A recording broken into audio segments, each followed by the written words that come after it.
Nuria. Nuria Rios is entering there.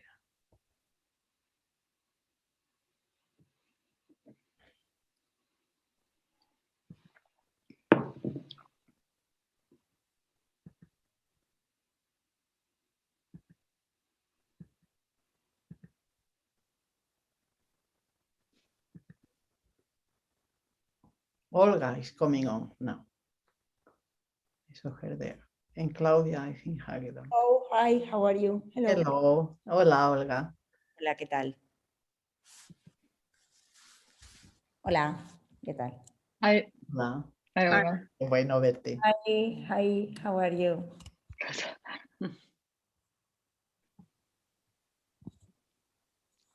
So you will need to keep admitting people after the session starts? Yes, we will keep. Don't worry, we are taking care of that. Okay, because I see this all the time, but the speaker will not see this, I guess. You will not see. I see all the people. Okay, sorry, but no, for me it's fine. I'm just saying we it take shouldn't care. be. We take care of it. Yeah, okay. I mean, it just shouldn't be distracting for Tracy, that's all. Yeah, no, she doesn't see it. Okay. I am seeing it go by, but it's not a big deal. It's a small thing. She sees it, yes, because she's co-host, so she also sees it. Because she's co-host. Yes. Okay, I'm very sorry. It's really not a problem. You know, I mean, I feel like we've all been doing online teaching for a couple of semesters at this point. We're pretty accustomed to dealing with occasional distractions in Zoom calls. So standards are low. So I don't have a cat, so there will be no cat to distract you. You know, I do have 2 cats. It's possible there may be a feline intervention in this, and the virtual background, so that we don't have too much cat distraction. But I don't have any children, which is, you know, one of I don't have my official background. Wait. So it's one pass. Should we start the session? There. Belen. Sorry. Yes. I'm just saying, should we start? It is, if it is time, yes, you go ahead. Yes. They are okay, right. Good. Their problem. Yes, so welcome everybody to the dark matter session of the Invisibles workshop. And our first speaker is Tracy Saitier from MIT. And she will talk about indirect searches for dark matter. So, and yes, please keep your cameras on if possible, so the speaker can see you, and then especially also when you ask questions. So yes, thank you. Please go ahead, Tracy. Well, thanks very much for the invitation. I'm very happy to be here. It's lovely to see all of you. So I was asked to give a talk about indirect searches for dark matter. So let's just jump straight in.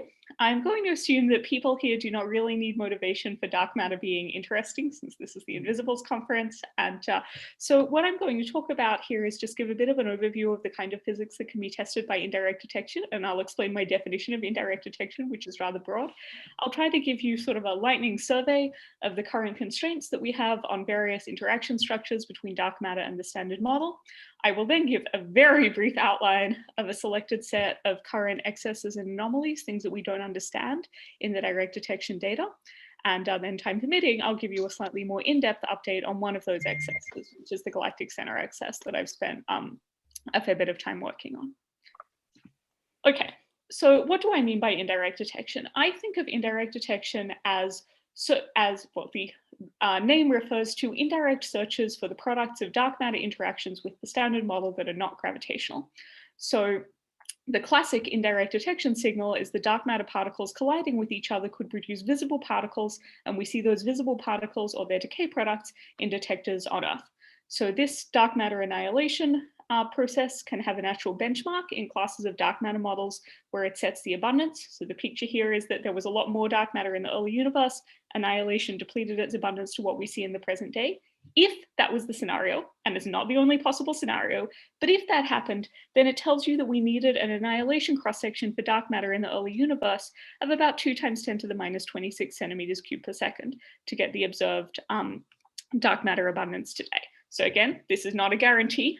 We could have a lower cross-section, we could have a higher cross-section. The cross-section today doesn't need to be the same as the cross-section in the early universe, and dark matter could have a completely different production mechanism, but this is a convenient benchmark for indirect detection searches, which has often been used to assess sensitivity. But there are processes beyond that that we can test with astrophysical and cosmological data sets for example, decay of dark matter, either total or partial, into visible particles. Similarly, we can look for those visible particles or their decay products in our detectors. We know that dark matter had better be stable on the scale of the lifetime of the universe because we see lots of dark matter out there in the universe today. But that's allowable. Even if only a tiny fraction of dark matter is decaying or annihilating away, it could give rise to very striking signals in our telescopes. But beyond that, when we think about scattering of dark matter on visible particles, we typically think of that as a direct detection signal because it can happen in our underground experiments in our laboratories, and then we can look for the recoils of the visible particles directly. But when those same scatterings happen out in space or in astrophysical objects, it can perturb astrophysical and cosmological data sets in a way that is in a way that allows for searches that are not that different from the searches for annihilation and decay. And so I would also classify that under indirect detection. For ultralight dark matter, you can also have oscillations between visible particles and dark matter particles, most classically for the axion, but also for other models. And that can lead to both absorption type signals where visible matter converts into dark matter and emission type signals where dark matter converts into visible matter. And these also can be searched for with indirect searches for dark matter. So there are quite a range of physics that we can look for. So let me tell you a little bit about where we stand with current searches. When it comes to annihilation, as I said, the thermal relic cross-section is a useful benchmark, which I am going to adopt. If we are, so generally for annihilation constraints, higher dark matter masses correspond to lower dark matter number densities, which means smaller annihilation signals. So one way to characterize these constraints is to say, for a given cross-section, how high up in mass can we constrain the signal? And the answer for that thermal relic benchmark, which again is not a guarantee, but if we saw a signal at this rate, it would also tell us, give us a good handle on how the dark matter might have gotten its abundance. We can constrain that cross-section up to dark matter masses of around tens to hundreds of GeV, depending on exactly what the dark matter annihilates to. But this is a fairly generic statement if it annihilates to something other than neutrinos. In this mass range of tens to hundreds of GeV, the strongest constraints from indirect searches typically come from antiproton and gamma ray measurements. If the dark matter annihilates to any photon-rich final state, or any state that can hadronize and produce hadrons which decay, making pions which decay, making photons. This bottom right plot shows the limits from observations of dwarf galaxies by the Fermi Gamma Ray Space Telescope in this revised analysis by Alvarez et al. Last year, and shows that for dark matter annihilating to B quarks, you can this dashed line here is the thermal relic cross-section, shows that you can probe the thermal relic cross-section up to dark matter masses of about 30 GeV. Antiproton limits can potentially go higher, up to a couple of hundred GeV for this channel, although there is some dependence there on how the antiprotons propagate through our galaxy. In the same mass range, you can have, if you have final states that do not produce a lot of photons, such as final states that are very rich in electrons and muons, then the positron measurements by the AMSO2 experiment set very stringent bounds on annihilation and can again constrain thermal relic cross-sections for sort of tens of GeV dark matter and lighter. If you're interested, now, of course, the thermal relic cross-section is not a guarantee. In general, if you are willing to go to lower dark masses, you can constrain much tinier cross-sections. If you're looking at higher dark matter masses, the current limits constrain higher than thermal cross-sections. For lower masses, there is this nice summary paper by Cirelli and colleagues from last year. At the present, for annihilation that does not depend on velocity, the strongest constraints typically come from the cosmic microwave background. The idea here is that if dark matter were to annihilate profusely to visible particles in the early universe, that would cause extra ionization, which perturbs the cosmic microwave background. But there can also be other constraints. There are limits here from various telescopes, including actually the Voyager, telescope, which had a cosmic ray spectrometer on it, and which it turns out is actually a pretty good way to measure relatively low energy electron cosmic rays, since now it's out past the heliopause and they're not getting deflected by the sun. At the other end of the mass spectrum, going up to higher cross sections, we can't test the thermal relic cross section, but there are models with enhanced cross sections, and we can test those up to quite high energy scales, up to the 100 TeV to PeV scale through ground-based gamma ray telescopes, and at the highest energies neutrino telescopes, such as Antares and IceCube. So that's the one slide picture of where we are for annihilation. If we move on to decay, For decay at high masses, the story is similar for annihilation. It's the gamma ray telescopes and eventually the neutrino telescopes at high masses. Sorry about that. That give you the strongest constraints. But for decay, the limits on the lifetime of the particle are almost independent of the dark matter mass over a very wide range, from about the keV scale to the 10 to the 10 GeV scale. We can test dark matter particles that decay into visible particles with lifetimes around 10 to the 27 to 10 to the 28 seconds. So this is about 10 orders of magnitude longer than the lifetime of the universe. This plot here is showing the limit on lifetime for dark matter decaying to B quarks. Again, from the sort of tens of GeV scale up to the 10 to the 10 GeV scale. The dashed line is an ice cube bound. The lower energy bounds are from gamma ray telescopes. Going to lower energies, we again have an array of excellent X-ray and gamma ray telescopes, which set limits for dark matter decaying into photon-rich channels, again around this 10 to the 27 to 10 to the 28 second mark. For annihilation of channels that don't make a lot of photons, such as electrons and muons, at low energies, that is a bit less constrained. There, again, limits from Voyager become important. That's the dashed purple line on this top plot. And cosmological bounds also become important in this region. The black line is here. So this is lifetime as a function of dark matter mass for low energy, for low mass dark matter annihilating to electrons and positrons. The black line is the limit from the CMB. Everything below this line is ruled out. The red and blue lines are estimates of a recent study I did with my grad students on constraints from requiring that the decays not overheat the universe after the epoch of reionization. And while these limits are typically taken to apply to particle dark matter decaying, they can also apply to non-particle dark matter that decays and produces visible particles, in particular primordial black holes, which I think we have a whole talk about later today, can act as decaying dark matter as they decay away through Hawking radiation. And these same limits can set a bound on the mass of the primordial black holes if they compose all the dark matter to be heavier than a few times 10 to the 17 grams. As I said earlier, scattering, of course, scattering between baryons and dark matter, there are very strong constraints from direct detection, but it can be tested in indirect searches as well.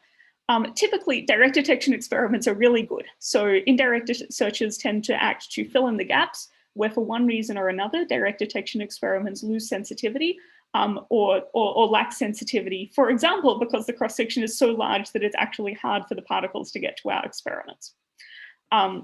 This upper plot is from a nice analysis by Ethan Nadler and colleagues, where they showed that looking at Milky Way satellite galaxies can set constraints on the amount of scattering between baryons and dark matter in a way that tests high cross-sections that would otherwise be difficult to get to with direct detection. And there are also limits from the cosmic microwave background and from structure formation, because if you turn on a scattering between dark and visible matter, it modifies the growth of dark matter perturbations in the early universe and the eventual structure formation of dark matter. Now, if you say, okay, but these are really large cross-sections, can we possibly get at small cross-sections with astrophysical and cosmological data? There have been a lot of ideas recently about how to probe that kind of process using dark matter scattering or capture in compact objects. Now, there's a very long and honorable history of searches like this, looking at dark matter capture in the sun, followed by annihilation. But there's been a lot of activity in recent years thinking about, okay, well, if dark matter particles are out there bouncing off stars, or in this recent paper, exoplanets in our galaxy, then that will transfer energy that will be a heating source for neutron stars or for exoplanets. And if the underlying objects are cold enough and numerous enough, you may actually be able to get a meaningful constraint on the scattering cross-section from observing these objects to be cold. So this is from a recent paper by Rebecca Lean and Yuri Smirnov, which was looking at the possible reach for this of using the ever-growing corpus of exoplanet data to try to be able to set limits on the scattering cross-section. This is far from a comprehensive picture of these scattering constraints. I just want to give you an idea of ways in which this physics can be constrained. What about oscillation between dark and visible matter? So the classic example here is if dark matter is an axion, so an ultralight pseudoscalar particle or an axion-like particle, it can oscillate into a photon in the presence of an external magnetic field. There's a huge array of constraints based on this. Similarly, for very light dark photons, if there's a dark photon which mixes with the visible photon, then the dark photon could potentially oscillate into the standard model photon, and plasma effects that give the standard model photon a plasma mass comparable to the dark photon mass can enhance this process. Again, there's a huge range of constraints from this. I'm not going to talk about all of them. This GitHub page, Axion Limits, is a helpful compilation, which I'll refer you to if you ever need, a simple summary of the constraints on both axions and dark photons. But again, just to give like 2 examples of the creative ways in which people are testing this new physics with oscillations. One idea is that if these new feebly interacting particles exist, whether or not they're the dark matter, they could be produced in the cores of stars, escape the star because they're weakly interacting and everyone in the universe is transparent to them, and then convert back into visible particles in the medium surrounding the star. So this has been used to set constraints on axions from observations of supernovae and recently from observations of Betelgeuse in this paper by Zhao et al. And it motivates the search more generally for non-thermal emission around stars. Of course, there's an issue here that stars are generally pretty high background sources, but there are some exceptions, such as the Magnificent 7 isolated neutron stars, which were observed in this paper by Desert et al. From last year. In the cosmological context, oscillations between dark photons and visible photons could distort the cosmic microwave background, and there are very powerful constraints from this going back quite a long way. There have been recent studies on the last few years trying to refine these estimates for what happens when the universe is inhomogeneous. And if the dark photon is actually the dark matter, then oscillations from dark matter into visible photons could actually heat the primordial plasma. And this plot here is showing the resulting constraint you get on the dark photon coupling with the visible matter as a function of mass. So we're talking about very low mass dark matter here. Both of these searches are sort of 10 to the minus 10 eV and lighter dark matter that we're trying to constrain. Is very different from the annihilation and decay constraints that we were talking about earlier. But these kinds of searches have the possibility to probe really tiny mixings, really tiny interactions between the visible and dark matter, just by exploiting that there's a lot of dark matter in the universe. And if you're looking at cosmological constraints in particular, you have a lot of time, you have a lot of integration time. Okay, so that's what I wanted to say about sort of where we stand in terms of constraints. So in our data sets, there are things that we have looked at that we do not understand. And any of these could be a talk on its own. So I'm just going to go through very quickly some things that I think are worth keeping an eye out for over the next couple of years. I am not claiming that any of these are actually a dark matter signal. In terms of annihilation and decay constraints, there's a long-standing excess of high-energy positrons observed by the AMSO2 experiment and before that by the Pamela experiment. You can try to explain that with heavy dark matter annihilating with a large cross-section or decaying with a relatively short lifetime, although still much longer than the age of the universe. That said, there have been studies by the Hawke experiment seeing TeV gamma ray emission around nearby pulsars that suggest that those pulsars are putting off a lot of high energy electrons and positrons, which could potentially explain this excess. AMSO2 has seen a number of other interesting signals. In antiprotons, there's a tentative bump in the spectrum of about 10 to the 20 GeV, which would be consistent with dark matter that is just above the constraints that I told you about earlier in mass and has a thermal Rayleigh cross-section. But the significance of this excess is pretty hotly debated. AMSO2 has claimed in unpublished work a number of events which appear to be anti-helium events. This is really surprising, both from the perspective of conventional astrophysics, where the background is expected to be tiny, but also somewhat from the perspective of dark matter physics. It is hard to get a signal this large. That said, there's been some interesting work by Winkler and Linden showing that previous estimates of the yield of anti-helium from dark matter annihilation might have been underestimated. And so there may be theory work that needs to be done here to understand what the signal would really look like. And I mean, it's certainly worth understanding what's going on with these events. In X-rays, we have a 3.5 kV spectral line that was originally detected in 2014 by these groups in stacked samples of galaxy clusters, but has since been detected in a range of systems. One way to explain that would be with 7 keV decaying dark matter, such as a sterile neutrino. There have been some recent studies, in particular this one by Desert et al., that say that though if we look for this decaying signal in other regions of the sky, we don't seem to see the counterpart signal that we would expect, which challenges this decay interpretation. This is a case where better X-ray data with better energy resolution would be really helpful in figuring out what's going on. And there's the galactic center excess, which I'll talk about next. Have we seen scattering signals? In cosmology, the EDGES experiment claimed in 2018 to observe a primordial 21 centimeter signal from when the universe was only about 100 million years old, with a strong absorption in 21 centimeter. One possible explanation for that is that maybe the universe was colder than we think it is in the early universe. And one possible explanation for that might be that dark matter was interacting with baryons. But of course, it's an unconfirmed measurement. It hasn't been seen by other telescopes yet. It's possible we're looking at an instrumental systematic or a foreground issue. And as for oscillation, there's a very recent claim that if you look at the nearby isolated neutron stars, then in a couple of them you see hard non-thermal X-ray emission. And one possible explanation would be the mechanism that I just discussed, that axions were being produced in the core of the star, getting out of the star, converting back to photons. This is not an excess that has received a ton of scrutiny yet. I think it's very interesting. So, but if we think about these excesses, so as yet, I would not call any of these a confirmed signal of dark matter. Many of these excesses have to contend with significant astrophysical backgrounds. Others, like the AMS02 antiproton bump, the 3.5 keV line, or the Magnificent 7, are not hugely statistically significant. And in some of them, like the antiproton bump, the statistical significance is quite hotly debated. Others, like the 3.5 keV line and the positron excess, we've done counterpart searches. We've looked at other regions where the signal would show up. We haven't seen anything clear. And others, like the anti-helium events and to a lesser extent EDGES, are actually pretty hard to explain, even when you're allowed to invoke new physics, such as dark matter annihilation. So, you know, I would say worth keeping an eye on. Not yet any confirmed signals, but worth understanding. And so in particular, let me now talk about the galactic center GeV excess and where we stand on that. So this is an excess of gamma ray photons with a peak energy of about 1 to 3 GeV, which is found in the region within 10 degrees of the galactic center. It was discovered in 2009 by Lisa Goodenough and Dan Hooper, confirmed by the Fermi collaboration in 2016, and many other groups have studied it in the interim. This plot on the right is showing the spatial distribution of the center of the excess. This lower plot is showing the estimated spectrum of the excess, although I should say these thereabouts are statistical only. It's really easy to explain this with dark matter, at least at this crude level. This plot on the right, the solid line is a fit with the dark matter annihilation model. All you need is like order 10 to 100 GeV dark matter annihilating to visible particles. A range of visible particles will work, and the cross-section that you need is basically bang on the thermal relic cross-section. So that's kind of nice.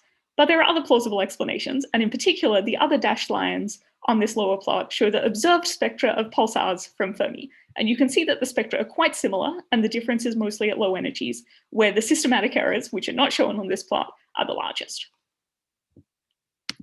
So how might you try to tell these hypotheses apart? Well, one way to do it is to try to look at the photon statistics of the excess. And my collaborators and I looked at this in 2016. The basic idea is that if you're looking at dark matter annihilation, there should be dark matter particles along every single line of sight to the galactic center. The signal should be pretty smooth, controlled by the dark matter distribution. We should see Poisson fluctuations in the number of photons from pixel to pixel, but only Poisson fluctuations. But if we're looking at an ensemble of point sources, then if the point sources are too faint, there's not really a lot that you can do with this strategy. But if the point sources are not that far away from being detected, then you could look for hotspots and cold spots in the excess, corresponding to regions where there are more or fewer pulsars. So essentially, having a population of relatively bright point sources would lead to higher pixel-to-pixel variance between pixels. So we developed a statistical test to do that based on earlier work by Malyshev and Hogg and Lila Santi and Safti, and we set out to try to distinguish these two scenarios. So if I'd been giving this talk in 2017, I would have shown you this plot and I would have said, we found the pulsars. Like we showed that there were, we showed when we did this analysis, when we did this fit, this plot is showing the inferred amount of flux associated to different components in the fit. The red line corresponds to a smooth contribution to the galactic center excess, like we would expect from dark matter annihilation. And the orange line corresponds to a contribution of the galactic center excess from a population of relatively bright point sources. And you see that the fit wants to assign the red line to 0 and the orange line to something that is quite obviously non-zero. So that was the 2016 result, that we said, you run this analysis and the fit just says we want the excess to be completely composed of a relatively small number of sources that are just below the detection threshold with Fermi. However, in 2019, Rebecca Lean and I went back and revisited this analysis. And what we found is that the original analysis had some major biases. That is, if you added a smooth signal on top of the real data, a simulated dark matter signal on top of the real data, and tried to extract it, the analysis also said that it was point sources. And this was true even for signals that were quite a bit bigger than the galactic center axis. So there was a bias. These subsequent papers by Chang et al. And Bushman et al. Dug into this a bit more, and I think have demonstrated pretty conclusively at this point that a big part, at least, of the problem in the original analysis was that the background models used for all the other astrophysical emission around the galactic center were just not adequate to be able to do the separation between smooth emission and point sources. You can make newer models that are better, but which are still not a good fit to the data. These newer models reduce this bias to the point that it's not obvious anymore, and they still seem to have some evidence for point sources, but in the original paper, we were claiming a 6 or 7 sigma detection, and in the new paper, in the new models, it's more like a 3 sigma detection. So maybe there's still some evidence, but it's a lot more borderline. And then in papers last year, Rebecca and I showed that even if you get the background models perfect, if your signal model is too rigid, if you think you know the distribution of the galactic center excess and you get it a bit wrong, then that can lead you to a spurious preference for point sources with these photon statistics methods, even if the signal is completely smooth. So we actually found this in a completely different analysis. What we were trying to do was test whether the preference for point sources in the excess was being driven by particular subregions. So we split up the excess into subregions and we asked again, okay, is there evidence for point sources? Say, for example, this example was separately in the part of the excess north of the galactic center versus the part of the excess south of the galactic center. But what we did was, as soon as we gave the model this extra freedom, we said as soon as we said the galactic center excess can be different in the north and the south, the evidence for point sources completely went away in both regions in the analysis that we were doing. And it went from, those of you who do Bayesian statistics, it went from a Bayes factor greater than 10 to the 15 to a Bayes factor of less than 10 as soon as we added this one additional degree of freedom. So the significance basically just completely went away. So what's going on here is that in this analysis, at least, there was a strong apparent preference for point sources, but it was really just a preference for north-south asymmetry in the excess, masquerading as a preference for point sources. And the problem here is that our diagnostic for point sources is greater pixel-to-pixel variance. But that's also known as just like having a bad model. If you have greater to pixel-pixel variance, it means you have greater error bars on how much flux you're allowed in any one region, which means that it can accommodate a bad model more easily. I can go into more detail on this if people are interested. So, but you could still say, okay, this was an analysis on real data, your background models are still great. Maybe this is just some weird artifact of the background models. So we did the same thing in simulations. We simulated a smooth galactic center excess that just had some asymmetry between the north and the south. And then we tried fitting it with our original pipeline where we just assumed that the excess was inherently perfectly spherically symmetric. But could be either a smooth component or a population of point sources. And we found in that simulation where there are no point sources in the galactic center excess, it's just smooth but asymmetric, we found exactly the same behavior that we saw in the real data. So these top 2 panels here are showing real data. The blue line, so this first panel is the flux attributed to point sources, which is the blue line, versus smooth emission, which is the red line. The plot on the right is showing the number of inferred sources as a function of their flux, and the blue line is for point sources associated with the galactic center excess. And the bottom plot is a simulation, which again has no galactic center excess point sources in it. So it's just, you're fitting with a model which is not the same shape as the galactic center excess. And the result of that is to give an inferred detection of spurious point sources. That's one realization, but you can do this for 100 realizations and you see basically the same behavior in all of them. This is a generic systematic bias. Okay, so I'm at the end of my time. So I'll just say, indirect detection is an interesting field and there's a ton of stuff happening in the next 5 years that I'm pretty excited about. In high energy gamma rays, the next generation telescope CTA is dramatically going to increase our sensitivity to heavy dark matter annihilation and decay. At lower energies in gamma rays, there's a bit of a sensitivity gap in the MeV to GeV range, and there are a number of future experiments proposed to fill that. The GAPS experiment is going to do our first search for anti-deuteron cosmic rays and improve our measurements of low energy antiprotons and maybe test those AMSO2 anti-helium events. In the radio and in the cosmology front, there's the prospect for a possible confirmed detection of primordial 21 centimeter emission, which, if we could get it, would open up a whole new window on early universe physics and on possible dark matter signals from that epoch. But these radio telescopes can also give us a better understanding of backgrounds in our galaxy, such as the pulsars, which might be making up the galactic center excess. And of course, there's a ton of exciting work going on in multi-messenger searches and in photon searches at all frequencies. So I'll leave my summary there and wrap up. Thank you all very much. Thank you very much, Tracy, for this very interesting talk. Yes, so I will be taking questions in order of appearance here. So the first one is Albert. Hello. Hi. Maybe this is only tangentially related. You mentioned this 3.5 kV line. Yeah. So firstly, you said it was observed in multiple systems. I wasn't aware of this. I thought it was only observed in, I think, was it Galactic Center maybe? I can't remember exactly. But then I also was wondering, I read somewhere that this could be due to some resonance in the plasma, which wasn't previously accounted for. Do you know anything about this? I'm not sure I know about the resonance in the plasma, but I mean, but that's it. So there's been a lot of discussion about like possible charge exchange reactions giving rise to this signal, or other, expected conventional lines giving rise to this signal. The energy resolution of the telescopes that have looked at it so far are not great. So it's not super clear that what we're looking at is actually really a sharp line, as opposed to some structure of lines in that area.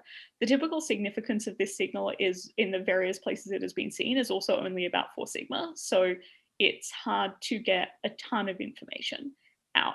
But yeah, I mean, I think it is quite plausible that this is some kind of astrophysics that we have not previously understood. Yeah, if you shoot me a link to the plasma resonance paper, I'd be interested in looking at that. So it's been seen in multiple systems. There's this nice review by Kev Abazagian from 2017, which lists a lot of the systems where it's been seen. It was originally detected in stacked galaxy clusters, but people have also searched for it in the Milky Way. This is from a paper by Desert et al., which came out last year, which has been a bit controversial, basically saying that if you look at blank sky regions in the Milky Way galaxy, you can exclude the central value for the excess by about 1 order of magnitude under the simple dark matter decay explanation, which would point at something else. There's an active debate going on about this constraint, but the authors of the constraint did put their analysis up on the web for cross-checking. So okay, so let's I guess let's move to the next question, if that's okay. Yeah, thanks. Yeah. So the next one is Alvaro. Hi. Hi. I have a following question. Yeah. The AMS anti-helium excess, how significant is it? And is there any explanation worth mentioning, So having or not having to do with dark matter? So as far as I know, they've seen 8 events. So the expected background is 0, but of course, I mean, the question here is also, is there something going on at the instrumental level that they don't understand? The expected astrophysical background is like multiple orders of magnitude below what you would expect to see one event. So I mean, at that level, it's significant, but I mean, the question is systematics.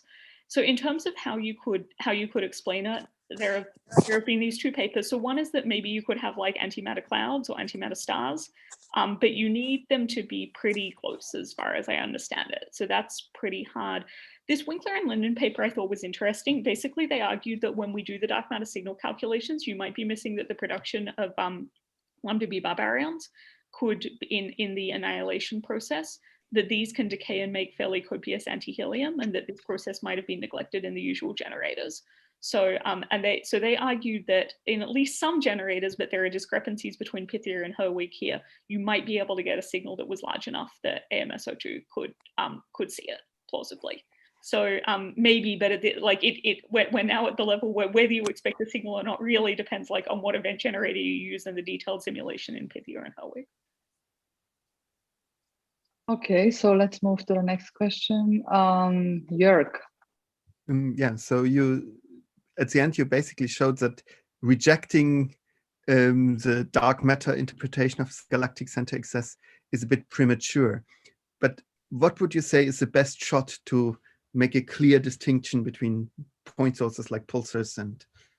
So I think there's a fair bit of work going on just to try to improve the gamma ray analyses, which I think is promising, but probably if it is pulsars, like one way to get a clear-cut result in the near future might be that as these new radio telescopes turn on, for example, Meerkat is already operating, they have the potential to see quite a lot of pulsars in this population. And if you could identify like 20 or 30 pulsars in this galactic center region with the right morphology to be the excess, given that the spectrum already looks like what we see in pulsars, then I'd be like, okay, we're done. Like, I mean, sure, maybe there can be dark matter in this region, but Occam's tracer at this point says very strongly that the pulsars are probably also generating the gamma rays. I guess, like, really, you'd want to cross-correlate to make that definite. If it's dark matter, it's harder. There are possible, like the antiproton excess is a possible counterpart, but its significance is really debated. There's also, there's a signal from M31, like there's gamma ray emission from M31, which we don't fully understand either, which might be a counterpart, but it requires a lot of substructure in the halo if you want, in the halo of M31, if you do want to do it with the same dark matter model. So I think, I mean, if you like forced me to bet, I would still probably bet on pulsars based mostly on the spectrum being so similar to what we see in pulsars. And in that case, I think there is a reasonable hope of getting at it in the not too distant future with radio and maybe X-ray observations. But if it's really dark matter, this might be a bit of a longer slog because of course then the bar for proving it is also higher if it's dark matter. Okay, thanks. So yeah, one last very urgent question. We are above. Okay, Sergio. Hi, nice talk, Tracy. I just want to make a comment. Can you go to the scattering cross-section constraint slide? Yeah, I want to comment on the lower plot.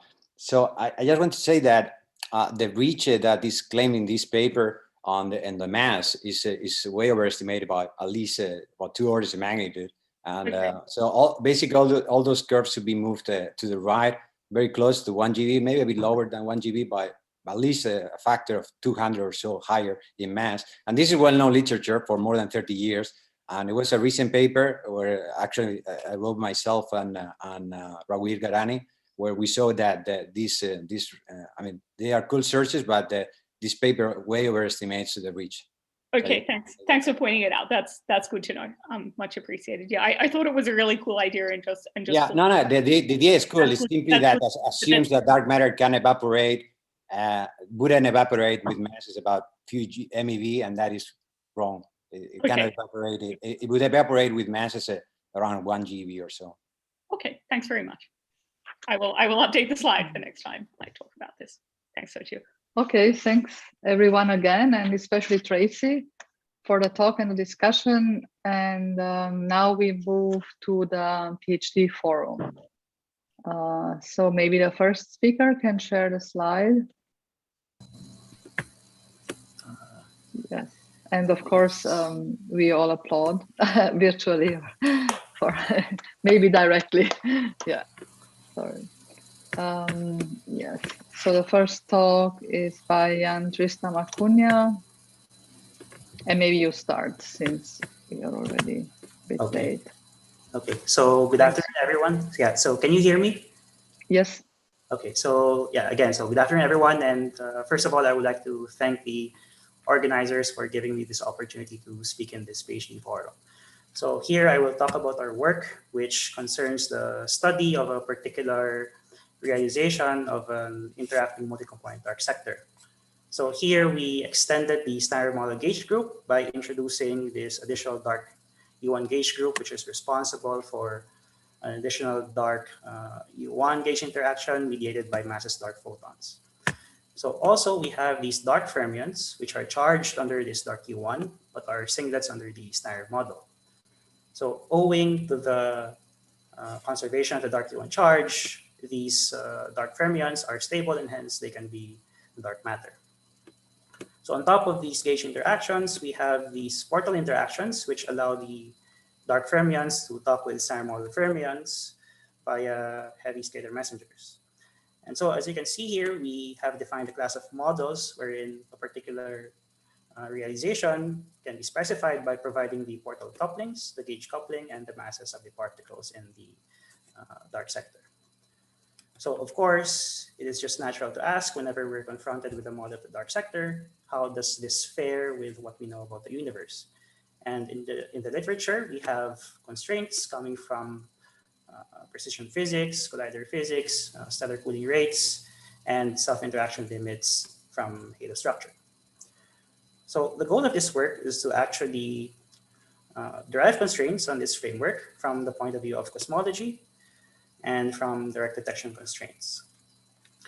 So for the case of cosmological constraints, so from our framework, we have to be able to extract death rate predictions for cosmological observables, such as the matter relic density and its prediction or its contribution to N effective.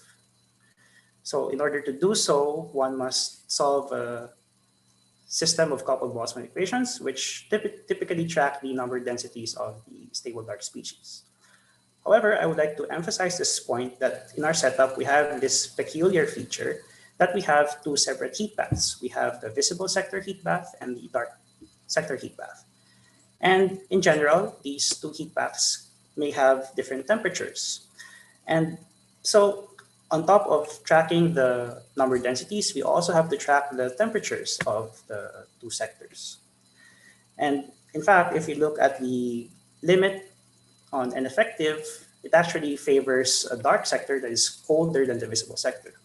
And so, for instance, if you take the limit on N effective, one can translate it to a limit on the temperature ratio, which can provide lower bounds on the masses of the lightest dark fermions in the setup. Now, for the case of direct detection, I would like to point out that the dominant dark matter component in this case does not directly couple with stereomolic quarks, and in turn doesn't couple directly with nucleons. And the process that can give rise to potential direct detection signals occur at one loop level. And these processes can be described by effective dimension 5 dipole and dimension 6 charge radius operators. So here we present the direct detection limits in the dipole charge radius plane, in contrast with the conventional practice of displaying the direct detection constraints in the coupling mass plane. So each of these lines correspond to different masses, and these regions here correspond to the projections on this plane by incorporating our framework. So the gist of this slide is to just show you that direct detection constraints on these coefficients are competitive with complementary limits coming from precision physics and stellar cooling limits. And so to summarize, these are the constraints that one can get from cosmology, and these are the salient points that one must take note of when deriving direct detection constraints in our framework. So with that, I end my presentation, and thank you for your attention. Thank you very much, Jan. And let's see, we can take one question. So do we have one question? I don't see any. Okay, so there's no question. So let's thank the speaker again, and then we move to the second speaker in the session. And this is Micho. So Micho, maybe you can share your screen. Yes. Yes, I hope Yes. you can. Okay. Okay, very good. Please go ahead. Okay. Hi, everyone. My name is Miho. I'm a student at University of British Columbia in Vancouver. I'm going to be talking about invisible decays of a dark photon at Belt 2. So first and foremost, you've kind of heard this already. What is a dark photon? A dark photon is a dark sector mediator, which couples to a standard model photon. Now, at Belt 2, we try to look for a signature where if we collide an electron and a positron, you can produce an initial state radiation photon with a dark photon. And this dark photon then decays invisibly to two dark matter candidates. And so our final state just consists of a single photon and nothing else in our detector. And the way we could probe this dark photon is through its mass, which you can easily find then using the single photon energy. Our newly designed trigger at Belt 2 allows us to actually search for these dark photons because we can actually trigger on these single photons that we see in the detector. And this wasn't done at Bell, and so at the previous experiment Bell, and so hence this is why we're implementing the search. So to give you a quick overview of what we do, so our analysis, what we've done at Bell 2 is we've actually split our analysis into different regions depending on what the dark photon mass is. So, and this is because the dominant background is different. depending on the mass. So I'm particularly responsible for when the dark photon mass is very light. And in this case, the single photon would have quite high energy, roughly beam energy of around 5 GeV at L2. And in this case, the dominant background becomes an electron and a positron to 2 photons, where we miss one of the photons, which is exactly like our signal event. And because this event has a very high cross-section, it's really important for us to try and suppress this. So the question to ask here is, how likely are we to actually miss a photon or a detector? And the main detectors that we use for detecting photons at L2 are the electromagnetic calorimeter, ECL, and then the layer that comes after, which is the K-long muon detector, KLM. So now the question is, how actually do you find the efficiencies of these subdetectors? So this is by using our control sample of our background, E plus E minus to 2 photons, and we probe one of the photons through a use of leakage energy. Now, this is a variable where we basically know the theoretical value of the energy that a photon would have, and you subtract it to the actual energy that the photon deposits in the calorimeter. And in this case, we say kind of leakage energy because the photon then deposits only a fraction of its energy, and then it leaks through to the back of the calorimeter, and then ideally gets then picked up by the K-long muon detector. And this, so we try to find the efficiencies of our subdetectors as a function of this leakage energy variable. Now, it's also important to note that this leakage energy is very position dependent. And as you can see sort of on this detector image here, is that our calorimeters and also K-long muon detectors have a lot of gaps simply because of the structure, and we have a lot of cables, etc., that we have to account for. And so it's important for us to look at this leakage energy as a function of position as well. And just to remind you that the calorimeter is made out of many, many crystals. And so each of these crystals also have gaps. So our binning sort of here to look at the efficiency as a function of the leakage energy is per crystal of our calorimeter. So we try to see how many of these photons that are highly leaking do we see in our calorimeter, and then how many of these photons does it then get picked up by the K-long muon detector.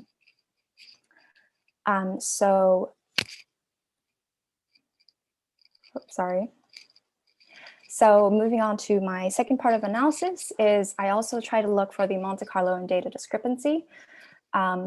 So out of these sort of high leakage photons in our background events, how many of these do I see in our calorimeter, in our data versus Monte Carlo?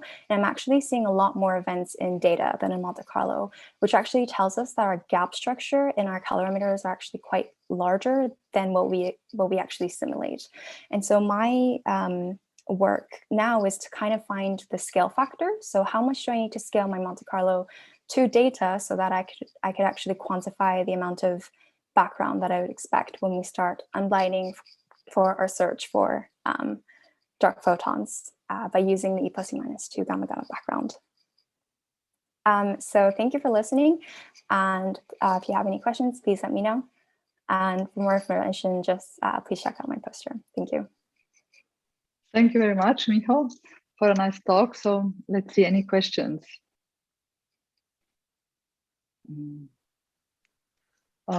Yes, there is one question by Jörg. Please go ahead, Jörg.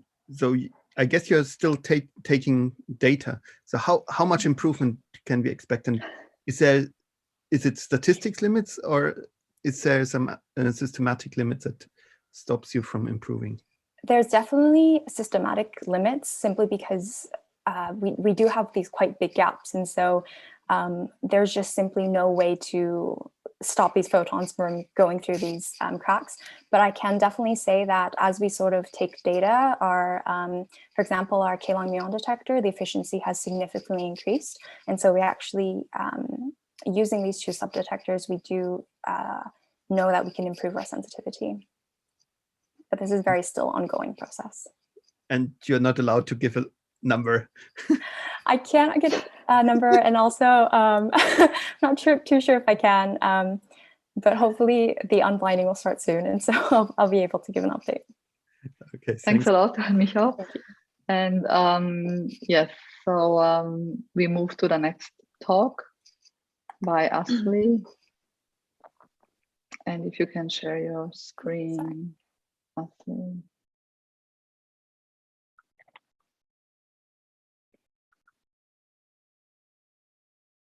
Can you see my screen? Yes, very good. Okay, Yes, great. please go ahead. Hi, I'm Ashley. I'm a student at Durham University, and I'll be talking about semi-visible dark photons as a solution to G-2. And this work is done in collaboration with Matthias Hofstedt at the University of Minnesota and Daniele Massa and Silvia Pascoli at the University of Bologna. So as you know, Fermilab very recently confirmed. Just one thing, we don't see you. I'm not sure if you're aware. We don't see you. Yeah. Yes. I did that on purpose for my connection, but okay, sure. That's fine. Okay. Yeah, as I was saying, Fermilab recently confirmed the G-2 measurement at BNL, and the current combined experimental measurement stands at a 4.2 sigma tension with the standard model. And now a number of their energy solutions have been proposed, but one of the simplest and most compelling is that of a dark photon from an additional U1 gauge symmetry. And this will be the focus of my talk. Okay, so the kinetically mixed dark photon parameter space is highly constrained, as you know, with purely invisibly decaying or visibly decaying dark photons having been excluded. Although very recently, an alternative scenario has been proposed with a semi-visibly decaying dark photon. In this case, dark photon couples to dark sector states, at least one of which decays to leptons. And this will be characterized by missing energy and visible final states in the detector. So the strongest bounds in this scenario come from searches for invisible dark photons at BABA and NA64. BABA search for initial state radiation, so a single photon accompanied by missing energy and momentum. And NA64 search for dark photons produced in Bremsstrahlung of scattered electrons. So to recast the constraints of these experiments, we simulated the production and decay of these semi-visible dark photons for a range of models, primarily focusing on the cases of inelastic dark matter and heavy neutral leptons. So in the first scenario, we have inelastic dark matter, and this is where you have a dark photon coupling to hidden sector states, the lightest of which constitutes the dark matter, and your heavier able to decay to the final state leptons. In this case, you have only off-diagonal couplings, so your dark matter relic abundance is sourced purely from co-annihilations. So in order to get a relaxation of these constraints, we require that at BABA, the decays that occur within the detector region have lepton energies greater than about 100 MeV, which is the detector energy threshold at BABA, and that they have sufficiently large angles such that they're not lost down the pipeline.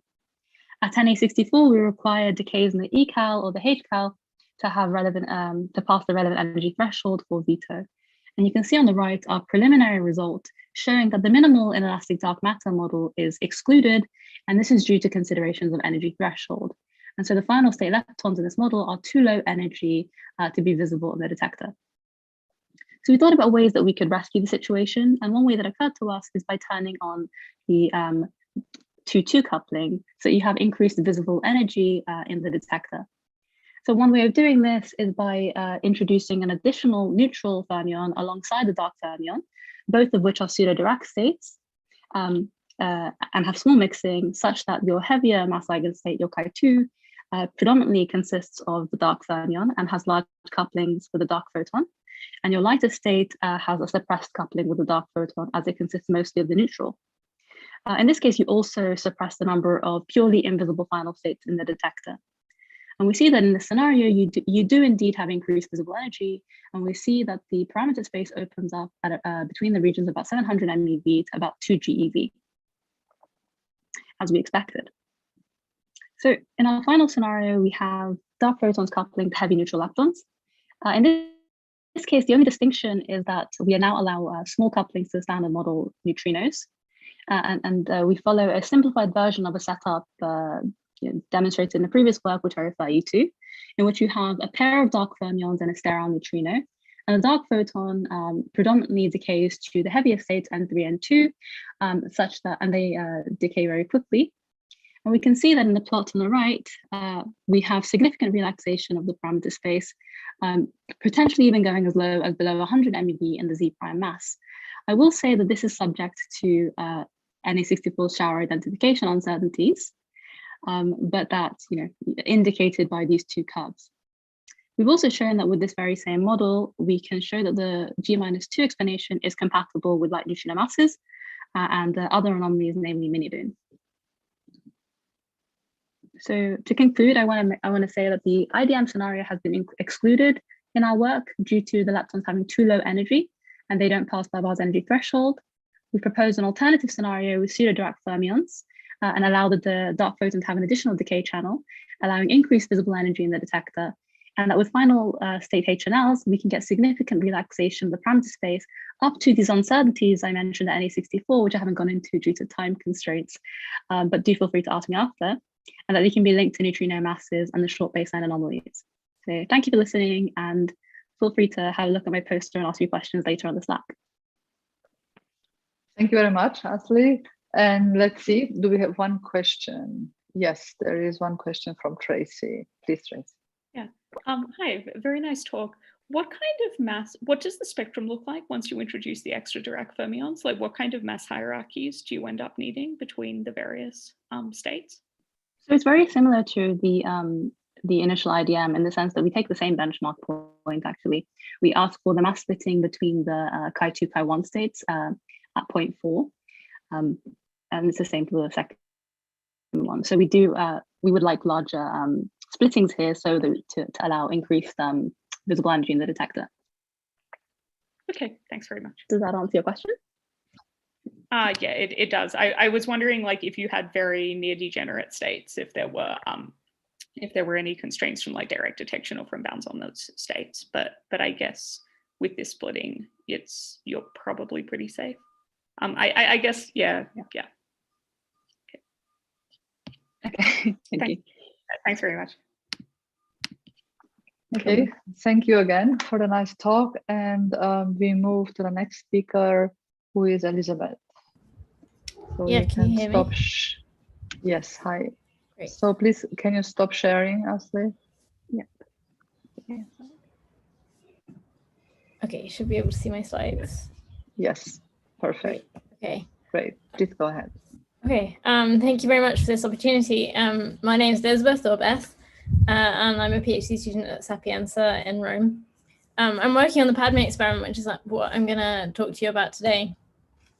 So Padme is searching for a dark photon, which we've already heard a lot about, so I don't want to talk too much about the theory. But the idea is that it would be able to couple both to the standard model very feebly and also to the dark sector much more strongly. And you can see in this plot on the right-hand side that there are a number of anomalies that a dark photon could potentially explain with certain parameters, like the beryllium 8 anomaly from the atom key group in Hungary, and also the recently confirmed muon G-2 anomaly from Fermilab. So Padme stands for the positron annihilation to dark matter experiment. And as the name suggests, we have a positron beam, which we annihilate with electrons to look for associated production of a dark photon with a standard model photon, very much like Miho was talking about in Bell 2. The difference is that we have a fixed target, and the target is made of diamond. It's an active target, so we're able to detect the position of interaction of the beam. The beam goes up to 550 MeV, and our signal is just this one standard model photon in the electromagnetic calorimeter and nothing elsewhere. And then again, the missing mass squared distribution gives us access to the mass of the potential dark photon. So at Padme, we have two main sources of background, which we try to combat. One is from bremsstrahlung, where the positron from the beam would interact in the target, produce a bremsstrahlung photon, which could end up in our electromagnetic calorimeter. And if the positron goes unnoticed, then that would cause a background like our signal.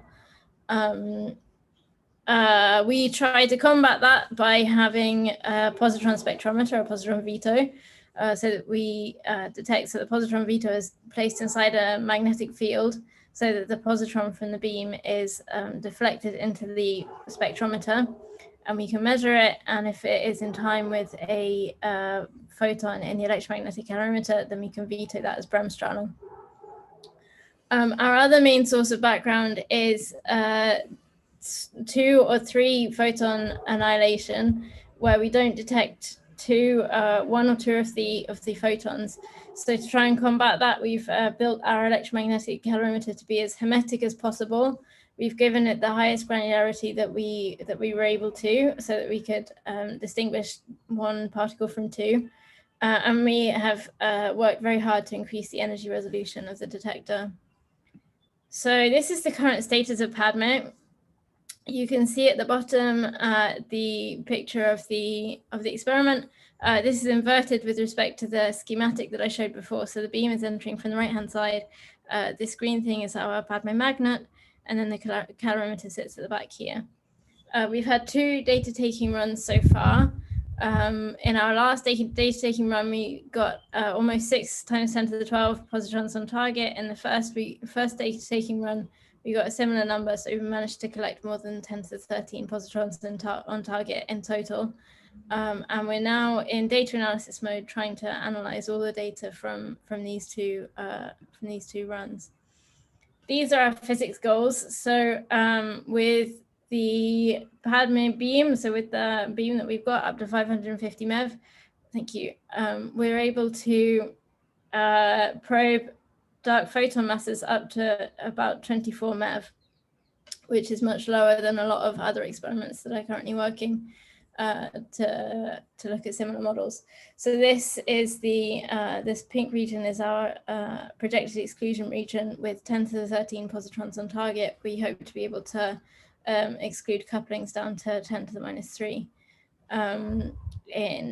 This is for dark photon models, but we're also sensitive to ALP models because they have exactly the same production mechanisms.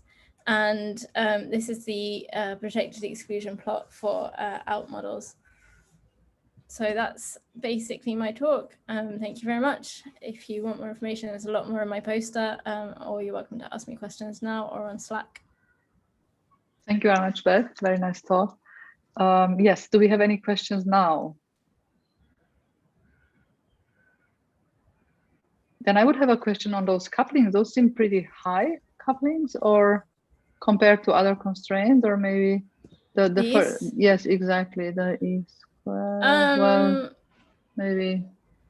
I don't know about other. I mean, it depends very much on the model that you're testing. Okay. But certainly compared to most of the other positron experiments that are out there in the world, we're certainly looking at lower mass regions, and we're pretty comparable in terms of coupling strength. Right, because I was wondering whether there are constraints from direct detection there. So this is like around 1 MeV to up to 10 MeV or so. Yeah, right? 24 MeV is our maximum. Yeah. So usually those are in terms of epsilon. So I would have to check how they compare with these those masses. Yeah. I mean, most of them are at lower masses actually, but there are a few maybe in this region. Yeah. I don't know, but if you have more information, I'd be interested to read more about it. Okay. Okay, good. Thanks again. And then we come to the last talk for the PhD forum. And this is Leon. So if you could share the screen. Hi, can you see my screen? Yes. Yes, please go ahead. If you want to make it larger, yeah. Okay, thanks. Hello, everyone. I'm Leon from UNAM, Mexico, and I will talk about complementarity of dark matter and Seven's experiments in light C-prime models. The U1 prime gauge symmetry is one of the most simple extensions one can make of the standard model. It can be motivated by gauge unification, and it can be tailored to solve some problems of the standard model, such as neutrino masses or dark matter. It consists of an additional anomaly-free U1 prime gauge symmetry with its corresponding C prime a vector boson, and it can couple to standard model fermions. And the anomaly-free condition with the standard model fermions can lead to some interesting models, such as the well-known B-L model, or some flavored models.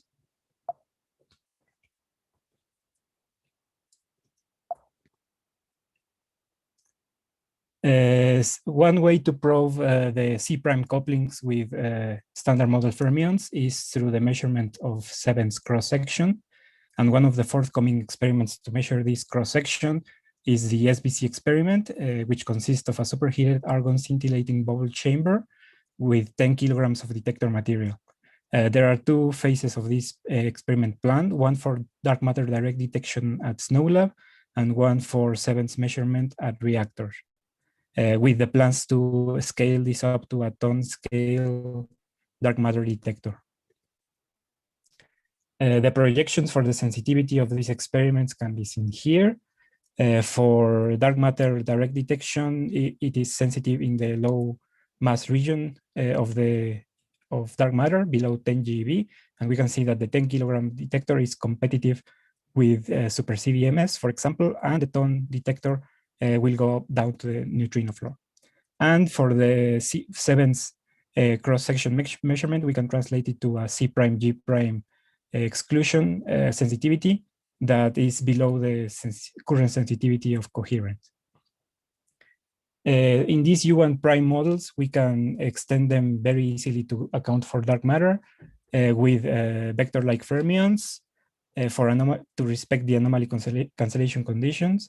And we can use fractional charges to guarantee dark matter stability from the breaking of the U1 prime to a residual symmetry, C3. And the Lagrangian of this model is very simple. We have the mass terms and the coupling to the C prime.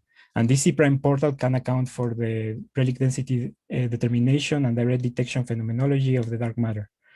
In the low C prime mass region, we have very strong G prime constraints that we can work around using a mechanism for the annihilation cross-section enhancement, namely resonant dark matter, in which the dark matter has half the mass, around the half the mass of the C prime, which is the mediator.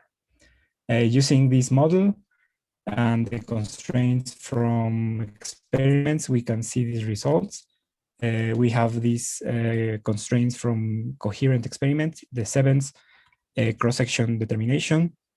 We have this constraint from beam dump and from colliders. And we can see that the dark matter also constraints from below, given the relic density determination, and these constraints from direct detection experiments. In the spin-independent cross-section parameter space,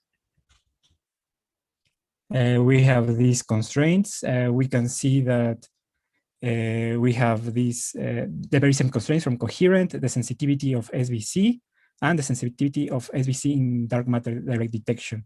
And we can see that there is some complementarity between these two observables.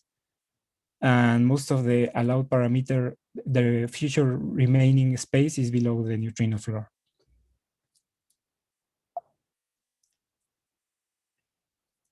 To conclude, we can see that these light dark matter models with U1 prime require inputs from neutrino, collider, direct detection, and beam dump experiments to probe their whole parameter space, but there's still some parameter space left to be probed. And these kind of models provide good motivation for sub-GeV dark matter and low energy BSM searches. Thank you for listening. Okay, thank you very much for a nice talk. And is there one question?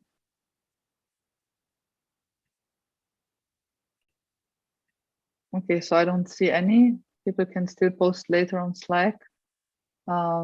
Thanks again. And then we move to the last talk of the session. And this is Yonit. See. Hi. Ah, yeah. Yeah, right. Now I see you. Hi. So, hi, can you share the screen? Yeah. Okay, great. So Yonit will discuss new techniques for direct detection of light dark matter. Okay, thanks so much. Thanks so much to the organizers for inviting me, and I really wish I could be meeting all of you in person. Hopefully, at least one day that will happen. I hope you're all staying safe and healthy. So I'm going to talk about a topic that I'm super excited about, that I've been engaged with over the last few years, and that's new techniques for direct detection of light dark matter. And I really hope to convey some of the excitement of this field to you guys, and hopefully sort of excite you about this work, and maybe get you engaged in it as well. And just to set the stage, as I'm sure you all know, our universe is dark. Nearly 30% of the energy content in our universe is in the form of dark matter. And although we don't know its exact identity, we do know that looking at our beautiful standard model, it's not a particle of the standard model. So this is new physics, strictly beyond the standard model. And what we're after is understanding what is this dark matter and how does it interact with itself and with us. And it's no secret that the star of the show for the last 40 years has been the WIMP, the glorious WIMP, with, of course, appropriately stated caveats about axions. And the idea is extremely simple. If we have some particle in the early universe that undergoes 2 to 2 annihilations into ordinary matter, we can have a relic abundance left over. And so if we just parameterize this cross-section as some coupling squared over mass squared, we find that we get the right amount of dark matter in our universe if there's a particular size for that cross-section, or said another way, a particular relationship between mass and coupling, which is that the mass should be that coupling times around 30 TeV. And it happens to be the case that if this coupling is of order an electroweak coupling of order 10 to the minus 2, then the weak scale emerges. So this is the well-known weakly interacting massive particle, or the WIMP miracle. And this WIMP miracle has been our dominant notion for dark matter for over 4 decades. And it's really easy to understand why, because of course it's very simple and it's very predictive. And as it's been our dominant notion for dark matter for so many years, it's also been guiding our experimental searches. And of course, we search for dark matter in a variety of different ways, as we've already started to hear today. We search via direct production, where we smash standard model particles on each other. This is, of course, what we do at colliders, hoping to produce some dark matter particles that we'll somehow be able to detect. This is, for instance, what we do at the LHC. We also search via direct detection, which is what I'm going to be focusing on, where we take some big pool of standard model particles sitting in a lab, typically deep underground, and we hope the dark matter would come and sort of scatter with that pool of ordinary particles, and somehow we'll be able to detect that this interaction had occurred. So this is, for instance, an image from the Super CDMS collaboration. And we also search via indirect detection, where here the idea is, Laura is nodding her head. Is this a xenon one? Yes, okay. It's the xenon detector. Yeah. As I was saying, right? Yeah, perfect. So this is from the Xenon 1 collaboration, probably. And we also search via indirect detection, where which you heard from Tracy this morning, where of course we look to the sky and we hope to see the annihilation product or decay product, ordinary particles that we know and love that are originating from some interactions that happened from dark matter out there in the sky.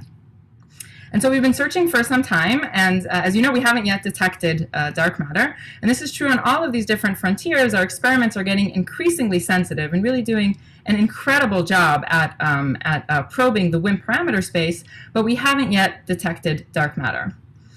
And so what I'd like to argue is that this is really a great opportunity for new ideas to emerge. Because if you think about it, the WIMP mass range that we've been so focused on for so many years really spans just a small fraction of parameter space in an otherwise vast parameter space where dark matter can reside. So dark matter could be many, many, many, many orders of magnitude above, or many, many, many orders of magnitude below the WIMP mass range. And recent years has seen a lot of activity all over this 80 orders of magnitude. What I'd like to focus on today is on the possibility of going lighter, in particular between 3 to 6 to even 12 orders of magnitude lighter. And this is something that's been very active from the research perspective, both in the theory side and the experimental side. And I'm going to be trying to give you a little bit of a taste of the experimental ideas in this mass range. So, of course, we have many different experiments that search for dark matter in the lab, and they all differ in many ways, but they all sort of follow roughly the same idea, the same blueprints. So the idea is that we have some target that's sitting in our lab, and we hope that dark matter, which is here all around us, we hope that dark matter is going to come in. It's going to hit some target in the lab. There's going to be some reaction of the system, and we hope to measure this reaction. Okay, so dark matter comes in, it's going to hit that target. maybe the target gets excited, maybe it's going to start emitting phonons or electrons or stuff, okay? And we hope to be able to measure whatever it is that's happening to the system as a reaction. And so here's a typical plot that you've probably seen many times that shows you currently the constraints, since we haven't yet detected dark matter. The size of the constraints on the interaction cross-section between dark matter and nuclei as a function of dark matter mass. And so all of these different colored curves are showing you current constraints from a variety of different experiments. What you see common to all of them is that they sort of, roughly when the dark matter mass drops beneath a few GeV or so, all of these curves are sort of shooting up. So what's happening in this region? Why are we losing sensitivity when the mass of dark matter is beneath a few GeV? And the answer is that what these experiments are typically doing is looking for nuclear recoil signals. Now, the energy that's deposited in a nuclear recoil signal goes like the momentum transfer of the process squared over twice the target mass. Momentum transfer is roughly dark matter mass times velocity. Velocity in natural units, roughly 10 to the minus 3, the speed of light. And if we are to detect that these nuclear recoils had occurred, then of course this energy in the nuclear recoil better be above our experimental thresholds, which are typically of order keV or so. But you can really understand everything that's happening just in terms of billiard balls, okay? So if I'm trying to find a WIMP particle, okay, a heavy dark matter particle, I can kind of think of this as a big ball that's coming in, and in that case, this setup makes complete sense because my heavy nuclei is another big ball that's sitting in the lab, and if all I can detect is the motion of that big ball, then heavy dark matter comes in, gives a big kick, a big ball comes and gives a big kick to a big ball. There's no problem, it makes perfect sense. That's why these experiments were designed this way, and why they're so excellent at probing the WIMP. But what happens when the mass of the dark matter is much lighter? Okay? In this case, the kinematics is more like a tiny ping pong ball that's trying to give a big kick to a heavy bowling ball. It's just not going to work. That light dark matter can't give a big enough punch to kick that heavy nuclei. And so this is why we lose sensitivity when dark matter is beneath a few GeV. And so if we want to be able to be sensitive to light dark matter, it's much smarter to think of scattering off of something lighter, like electrons, where the kinematics is more well matched, and there's no problem for this small ball to come and give a kick to this other small ball. And this basic understanding of billiard balls is really what sits, and the idea of scattering off of electrons is really the idea that sits behind many of the new proposals that have appeared in the literature in recent years. And so to sort of guide us through this, I'd like to just provide you with the following energy guideline to sort of think of things. So if we're thinking about detecting dark matter through a scattering process, then the maximum energy that could possibly be deposited in the system by a dark matter particle is the entire kinetic energy that it's carrying. Okay? Kinetic energy roughly mass times velocity squared, velocity 10 to the minus 3. And so that means that the maximum energy that a particle could possibly deposit in a scattering event is 10 to the minus 6 times its mass. And so what this means is that if we want to be sensitive to GeV masses of dark matter, we need systems that are sensitive to keV energy deposits. And this is exactly the case where for the typical nuclear recoils. But if we want to be sensitive to dark matter that's substantially lighter, going down to the MeV scale, then we need systems that are sensitive to really small energy deposits of order EV. And if we want to be really greedy and go all the way down to the warm dark matter limit of a keV, then we need systems that are sensitive to really, really small energy deposits of order milli-electron volts. And we can kind of organize all of the different ideas that people have been putting forward in recent times based on the size of the energy deposit that these systems are sensitive to. And so I have here a whole bunch of proposals written down over here, and you see some of them involve interactions with electrons. Some actually involve, in a smart way, interactions with nuclei by looking at what happens to phonons in these systems. But there's really been just an explosion of interest and ideas over the last few years. And what I'd like to do is just sort of walk you through just a few of these to give you a little bit of a sense of the types of materials that people are thinking of, the types of processes, the types of detection philosophies or detection methods, to sort of open your mind in this direction. So let's start with example number one, and these are really the first ideas that were put forward around a decade ago. So you could think of dark matter that would come in and, for instance, ionize an atom. Or dark matter could come in and deposit enough energy in a semiconductor to excite an electron from the valence band up to the conduction band. So for instance, in an atom like xenon, the ionization energy is of order 10 eV. In typical semiconductors, germanium, silicon, we recently even shown that diamond and silicon carbide can be excellent for this purpose as well. The band gaps of these systems are of order EV. And so based on that energy guideline that we just discussed, this already tells you that these systems can be sensitive to dark matter masses down to the roughly MeV energy mass scale. And even though these ideas were originally proposed by theorists, they are being experimentally realized these days. And so we have a whole bunch of different results from the various xenon collaborations, from the atomic ionization side, and from the semiconductor side. Really, Super CDMS and Sensei are currently sort of leading that charge with with results from silicon devices. And we're really already seeing incredible experimental work realizing these ideas. But what happens if we want to go to smaller masses? Okay, this is something that we fundamentally can't do through electronic excitations in these systems. So in this case, enter example number 2, which are superconductors. So in superconductors, the ground state of the system is no longer free electrons, but it's energetically favorable for these electrons to sort of follow the buddy system, and so they pair up in pairs that are called Cooper pairs. And the binding energy of these Cooper pairs, which is the gap of the system, is of order milli-electron volts. And so this already tells you that these systems could be sensitive in principle to KV masses. So the idea would be that dark matter would come in, it would scatter with these Cooper pairs, deposit enough energy to break those Cooper pairs apart. That's going to create some excitations in the system that we would hope to somehow detect. And when we first put forward this idea around 5 years ago, we used a philosophy that's very similar to what Super CDMS is using, which is the excitation concentration philosophy, where you sort of let all these excitations ricochet around inside your detector until you somehow collect and detect them. But what I'd like to talk about now is a different philosophy, which we put forward in a PRL a couple of years back, where we use the same target as both the target and the sensor that senses the sensitive interactions that have occurred. So in this case, our technology of choice would be superconducting nanowire single photon detectors. It's a long name for something very, very small. In short, it's called SNSPDs. And these are sensors that have been are very mature technology that have been really developed for quantum information science. And so the idea is that you have this little nanowire, and it's sitting in some circuit that's biased close to some critical current.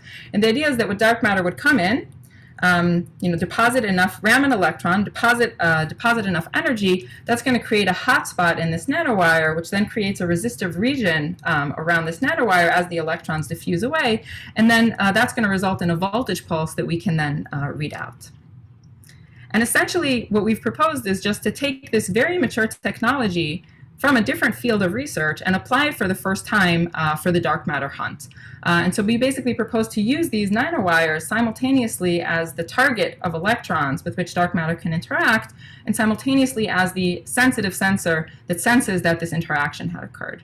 And of course, if we were to build up, hopefully one day in mass to increase our reach, we'd have to be multiplexing these devices. And we actually already have an existing prototype device that's been providing us with data, and I'll show you the results from that a little later in the talk.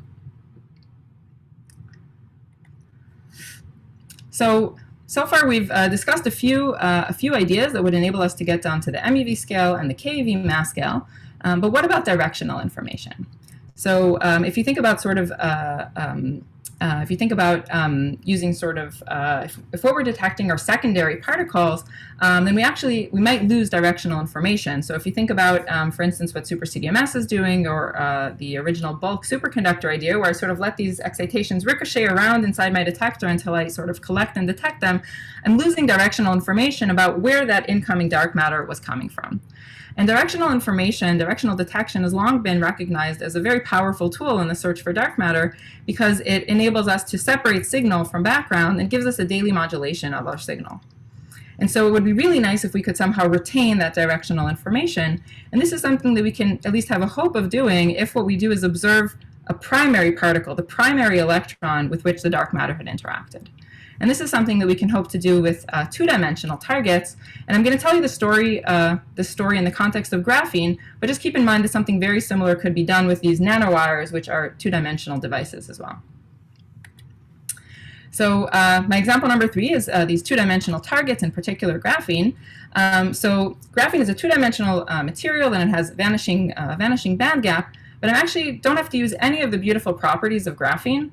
All we have to care about is the fact that in order to eject an electron from the material, we have to deposit enough energy to exceed what's called the work function, and this is of order a few eV, okay? And so this already tells us that based on that energy guideline, we could be sensitive to MeV energies, MeV dark matter masses. And so the idea would be that dark matter comes in, it scatters with those valence electrons, deposits enough energy to eject an electron from the material, and we will detect this ejected electron. So this is an eject and detect philosophy. And the real strength of this proposal comes from the fact that if you track the direction of that ejected electron, it turns out that it follows the direction of the incoming dark matter. Okay? And so this naturally gives us a way to have some forward-backward discrimination power, or a daily modulation of our signal rate that could separate signal from background. So imagine, at some point, here's my graphene sheet, okay, my graphene detector, and imagine at some point during the day the dark matter wind is coming exactly from below. I have an electron that's ejected in the forward direction, and I detect it. But now fast forward to 12 hours later as Earth has rotated around its axis, and now the relative orientation is that the dark matter wind is coming from on top, and now that ejected electron is ejected into the substrate. Okay, so it's either detected or not detected, or detected as something different. So this naturally gives us an ability to build a forward-backward discrimination power.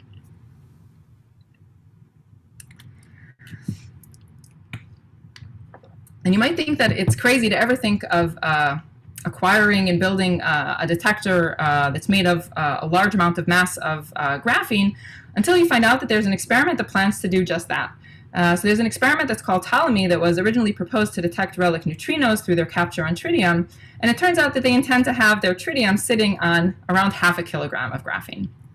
And so what we had proposed was that we could take, sort of at an earlier stage, run their graphene sheets as bare graphene sheets as a dark matter experiment.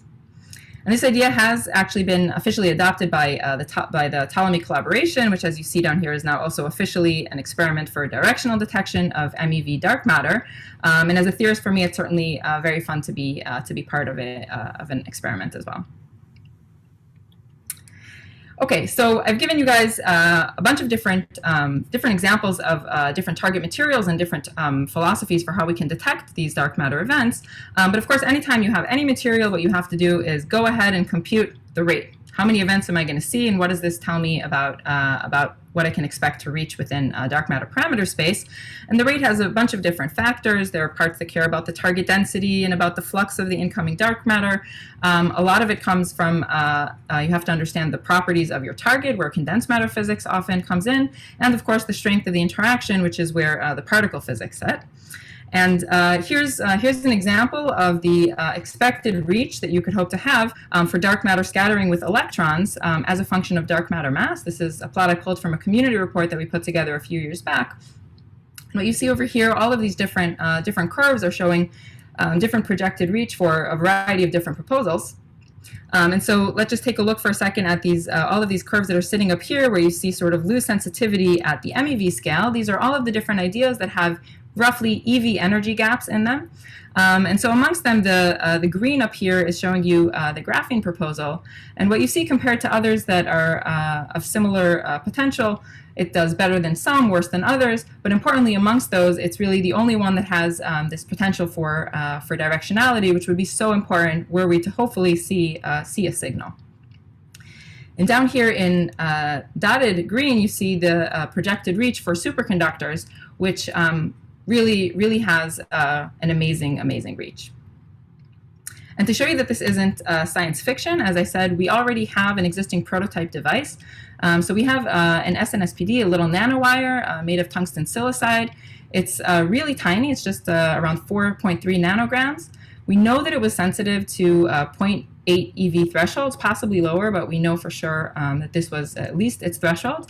And at the time that we published our paper, we had seen no dark counts in around 3 hours of data taking. By now, we actually have 180 hours of data, and so we're going to be updating our results very soon, hopefully on the archive. And to show you what the reach from that looks like, so here in shaded gray are existing constraints, and again, showing you sort of cross-section with electrons as a function of dark matter mass. And what you see over here in shaded blue is the old and the updated current bounds from this device. And you see that even with this tiny little nanowire, just thanks to this low threshold and to that amazing possibility for what superconductors can do, we're already really reaching already able to break new ground when we go to sub MeV masses. And these other colored curves are showing you the projected reach as we continue to go to larger and larger masses, as we lower thresholds, hopefully keeping dark counts low. And indeed, we're nowhere near the theoretical or the fundamental limit on these thresholds. My collaborators have recently published a paper where they've demonstrated sensitivity to 10 microns of wavelength in these SNSPDs, which would translate to 125 millieV of energy thresholds. So there's really a lot of potential that's sitting within this technology or similar technologies as well. And I also want to say that so recently we've been able to develop a new formalism that helps to compute in a very easy way, a very reliable way, any dark matter electron scattering rates in a material, because it's actually completely determined by a measurable quantity that's called the dielectric function or the loss function of the material. This is true for any spin-independent interactions. And the reason that this is so important is because it enables us to, it really encompasses in it all of the many-body effects in the material, including collective modes such as plasmons. And what this really enables us to do is to, it gives us parameters to understand and to identify promising new materials for dark matter detection. And so using this, we, for instance, we're able to identify a really interesting class of materials that are called heavy fermion materials, just because they have some collective excitations that are sitting kinematically in the right region to really be enhancing the dark matter rate. And so this is really an interesting new direction that hopefully will help us to optimize and really find optimal target materials for dark matter detection. I know I'm short on time, so I'm going to skip through the next part, but I'll just say that in general, anytime somebody tells you that they have a new material for dark matter detection, it can go even further than what we've just discussed, because if we spoke about what was that energy guideline that mapped our masses to to energy deposits, then in addition to scattering processes, we can also think of absorption processes, where over here, all of the dark matter mass energy is absorbed by the target, and that means that if I just think of a system that's sensitive to a certain energy deposit, it's really able to capture and to detect or constrain dark matter in 2 different mass ranges for the price of 1. And so any of these different curves for all of the different ideas that people have out there, you can not just project them, what's my reach onto a dark matter scattering rate, but also what is the reach onto an absorption rate where the energies are now matched to the dark matter mass. Okay, so hopefully I've convinced you that light dark matter, and in particular direct detection and new ideas for light dark matter, is a very active field of research. There's a lot of interplay between theory and experiment, and I want to emphasize that I think the ideas are by no means exhausted. I really think the best ideas are still ahead. And if there's one thing that I've learned over the last few years is that it's totally fine for your idea to seem crazy at first, because it might just be that there's somebody even in a completely different field of research who has some tiny device sitting in their lab that could help set strongest constraints to date. So it's totally fine to go for the crazy. And for me also as a young scientist, I find it particularly inspiring that, if I think where the field was, let's say a decade ago, we had all these amazing searches for WIMPs, and those are going to continue running, and those are incredible experiments, but they're going to continue pushing forward.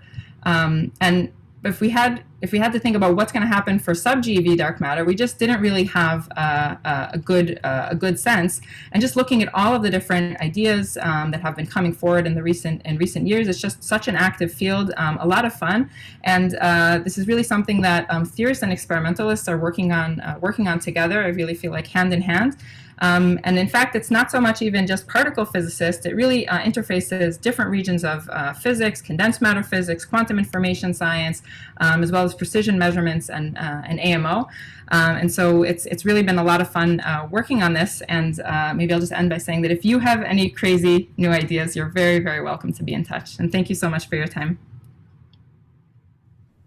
Thank you, Jonit, for this fascinating talk. And yeah, hopefully there will be many more crazy ideas. Let's see, we have Albert. First question. Hello. Thanks for the talk. I don't know if you already mentioned this. Did you talk about backgrounds? Do you know what potential backgrounds there are? That's my question. And maybe related to that, do you also have a neutrino floor like the Xenon 1T and other kind of experiments? Yeah, great questions. So I didn't mention backgrounds here at all. And of course, in any realistic experiment, backgrounds are super, super important. There's no point in me starting to think about a background for something until I first assessed what is, in an ideal world, which we would never ever reach, okay? But in an ideal world, what is the potential of a certain target, okay? And if you think about our amazing WIMP experiments that are operating these days as nearly essentially background free, they're not really background free, right? There are decades of work that goes into from a first seminal paper in the 1980s putting forward the idea to do direct detection, and then through all of these different stages of how we really figure stuff out. And how we manage to get to these amazing, essentially background-free situations. And so, in a way, for light dark matter, we're sort of at those very initial stages. And as ideas become more mature, then of course, once it has established, okay, with zero background, this has a good potential to have reach. Now let me understand what type of backgrounds I can understand. And we're also not talking about operating in vacuum, right? All of the knowledge and all of the some of the techniques that are already being used in current experiments could sort of be ported over. But of course, really, I think the biggest challenge is really going to be the unknowns, because there's a lot that once you sit and design an actual experiment, that's when a lot of new stuff is going to come up. And of course, it's going to be certainly very challenging to deal with that and to study that. But that is, I feel like that's part of the process that that we have to work to. And I absolutely hope that we're going to be able to be having a conversation like that, for all of these ideas as they mature into hopefully, actual experiments. In particular, I'll just say about two more things. One is that in the context of, that's why also directionality is such an important trait to have for an experiment, because that really gives you additional power to really suppress background. So that's definitely something that if you can think of an experiment that has that directional capability, that's really going to be a winner. Specifically the neutrino floor, we're nowhere near for these. That's also, it will be at some point, there will be some issues, but we're the place where electron interactions, the bounds are right now, and where our projected reach is, we're nowhere near really touching that, reaching that right now. Things also start behaving a little bit differently when you look at low energy. So for instance, if you look at superconductors, and I think of, let's say, taking a dynamical range for an experiment that's sensitive to milli-eV, and for 3 orders of magnitude up to an eV, there's actually less than one neutrino event in that case. And so it really, things behave a little bit differently when you're talking about different energies. But these are definitely excellent questions that I hope that that we as a community get to really dealing with these challenges, which are right now I get to play my fun theory games with the zero background, but absolutely keeping in mind that by identifying the promising candidates, we as a community can move forward on pushing on these projects and really constructing something and thinking about all these things and hopefully solving them as well. Okay, well, I would have thanks. had a similar question. Actually, when you show these projections, so that's clear to me now, you assume zero backgrounds, because you showed concrete projections, right, for Right. graphene. And Yeah. Okay. Yeah, okay, that's fine. Okay, there is Jörg with a question. Yeah. You showed this plot where you compared the different techniques with the superconductors in the end. Maybe I missed it, but the threshold is about 3 orders of magnitude better for the superconductors. But it seemed to me that you have more than 3 orders of magnitude gain in mass reach. So what's the reason for that? Is there some different scaling involved? So the in terms of mass reach, it's exactly going from MeV to KeV.